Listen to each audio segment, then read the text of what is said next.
우리가 이제 보통 경수과급을 지급을 하는 회사들이 있죠. 회사가 뭐 정해진 목표보다 시장 상황이 좋아졌든 근로자들이 열심히 일해주셨든 어떤 종합적인 인수들에 의해서 회사 경영 상황이 좋아지면 당초에 약속했던 금액들을 이렇게 성과급으로 지급을 하는 회사들이 많이 있어요. 그러면은 이제 기본급이 있고 경수과급이 있는데 이 두 가지는 세금 보험료의 납부 대상이라는 거죠. 경수과금도.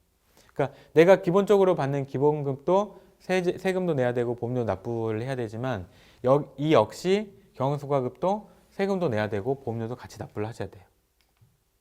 네, 여기 보시면 그래서 이 기본급하고 성과급이 합쳐졌을 때 세무서에서 세금 떼가요. 그 다음에 3대 보험료 떼가요. 해서 나머지 차익만 급여 계좌로 들어오게 되는 거죠.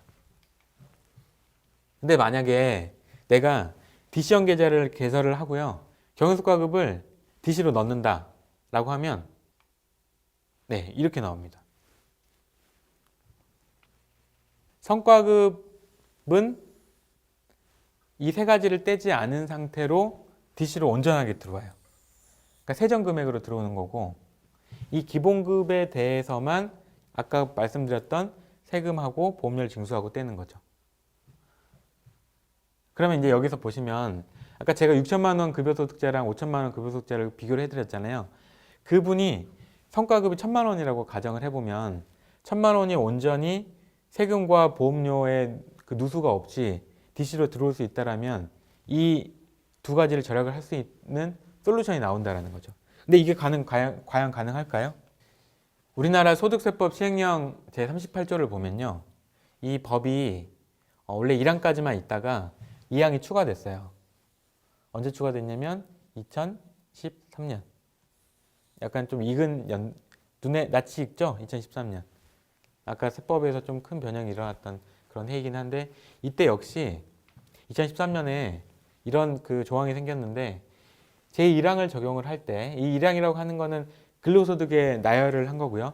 1항을 적용을 할 때 퇴직급여로 지급되기 위하여 적립되는 급여는 근로소득에 포함하지 아니한다. 이렇게 나와 있습니다. 그러니까 경영성과급을 만약에 퇴직급여로 지급하기 위한 DC, 이건 DC를 의미하는 거예요. DC로 입금을 하게 되면 이 DC로 들어가는 경영성과급은 근로소득으로 보지 않아요. 근로소득 보지 않으면 근로소득세 안 떼고 국민연금 보험료 안 떼고 고용보험료를 안 뗀다라는 거예요. 그러니까 누수가 적어진다라는 거죠. 그래서 한번 볼게요.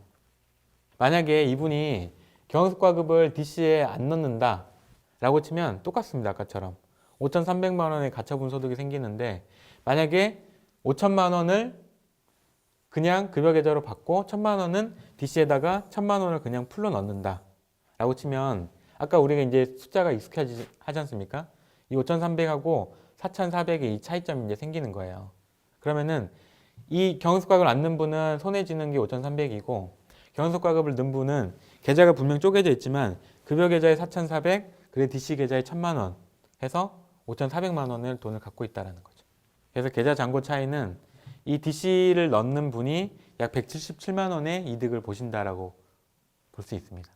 급여 수준에 따른 가처분 소득을 비교를 해보면 일단 DC로 들어오는 돈은 근로소득으로는 과세가 되진 않지만 퇴직소득으로 과세가 되거든요. 근데 퇴직소득은 지금 시점에서 떼는 게 아니고 나중에 인출 시점에서 떼요. IRP로 넘어가고 연금으로 찾고 IRP 해지할 때 일시금으로 찾고 그때 세금이 떼는 겁니다. 그래서 그렇다 하더라도 이 근로소득으로 과세되지 않는 이 경영수과급은 DC 안에서 원금과 수익 부분으로 퇴직소득을 구성을 하기 때문에 퇴직소득세 자체를 늘려요.